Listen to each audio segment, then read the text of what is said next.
بہت سے لوگ کہتے ہیں کہ علامہ خادم حسین رضوی صاحب گالی دیتے ہیں، مگر کیا آپ نے ان حضرات کی گالیوں کے بارے میں کچھ سنا ہے؟ وہ جو لوگ لینے گئے تھے نواز شریف کو، وہ انسان نہیں، وہ گدھے تھے، گدھے تھے۔ پارٹی جھنڈا بھی نا ماں ترکاری سے دادے ڈمے بچے ہوئے انسان پٹھے کتے حرامزادے تمہاری کیا کوالیفکیشن بنے ہوئے ہو؟ چوتیا آدمی بھرمت کرتے ہو۔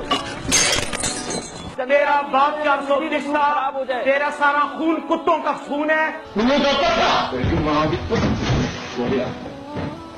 بات صرف گالیوں تک ہی محدود نہیں، بلکہ نوبت کبھی کبھی ہاتھا پائی تک بھی پہنچ جاتی ہے۔ ہمارے دین میں اعمال کی بنیاد نیت پر رکھی گئی ہے، تو یہ دیکھنا بہت ضروری ہے کہ گالی دینے والا گالی کیوں دے رہا ہے۔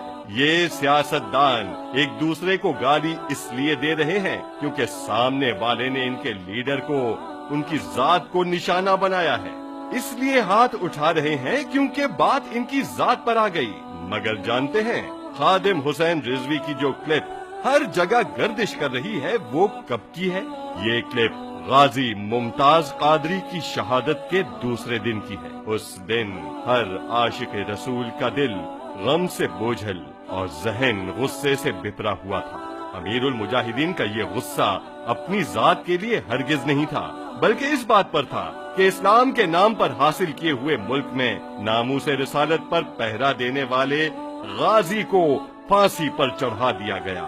جس شخص کو امیر المجاہدین نے دلال کہا وہ طاہر القادری ہے، جس نے مغرب کو خوش کرنے کے لیے ناموس رسالت پر اپنا موقف ہی تبدیل کر دیا اور اس قانون کی مخالفت کرنے لگا کہ جو بھی گستاخی رسول کا مرتکب ہو، مسلمان ہو یا غیر مسلم، مرد ہو یا عورت، جو گستاخی رسول کا مرتکب ہو اس کی سزا قتل ہے۔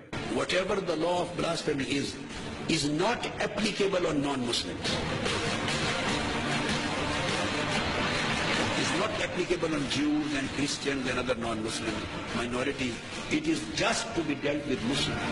ایمان تاثیر کی آپ نے بات کی، جس شخص نے اس کو مارا، whatever was the background، وہ شخص قاتل ہے، اس کو قاتل ہونے کی حیثیت سے سزا ملنی چاہیے تھی۔ دلال کون ہوتا ہے؟ جو پیسوں کے عوض کوئی چیز فروخت کر دے، تو پیسوں اور شہرت کے عوض دین بیچنے والے شخص کو دلال کہنا کیسے غلط ہو سکتا ہے؟ یاد رکھیں، کوئی لفظ گالی تب بنتا ہے جب وہ حقیقت کے خلاف ہو، مگر حقیقت بیان کرنا گالی نہیں کہلاتا۔ مثلاً کتے کو کتا کہنا گالی نہیں، مگر انسان کو کتا کہنا گالی ہے۔ تو بتائیے، امیر المجاہدین نے طاہر القادری کے بارے میں جو کچھ کہا وہ حقیقت ہے یا گالی؟ مسلم لیگ اور پیپلز پارٹی طاہر القادری کو اپنے سیاسی مفاد کے لیے برا بھلا کہیں تو جائز، مگر امیر المجاہدین دین کے دفاع میں اس پر تنقید کریں تو غلط، کیونکہ امیر المجاہدین نے جب بھی سخت زبان استعمال کی تو صرف اس کے خلاف جس نے دین سے غداری کی۔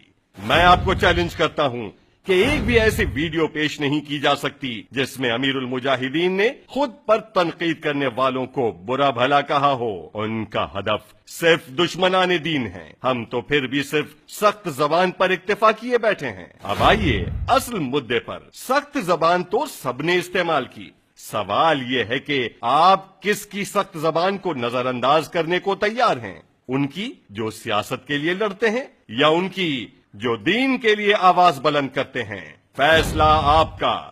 ووٹ انہیں دیں جن کی لڑائی اپنی ذات سے شروع اور اپنی ذات پہ ختم، یا انہیں جن کی لڑائی دین کے دفاع سے شروع اور دین کے اقتدار پر ختم۔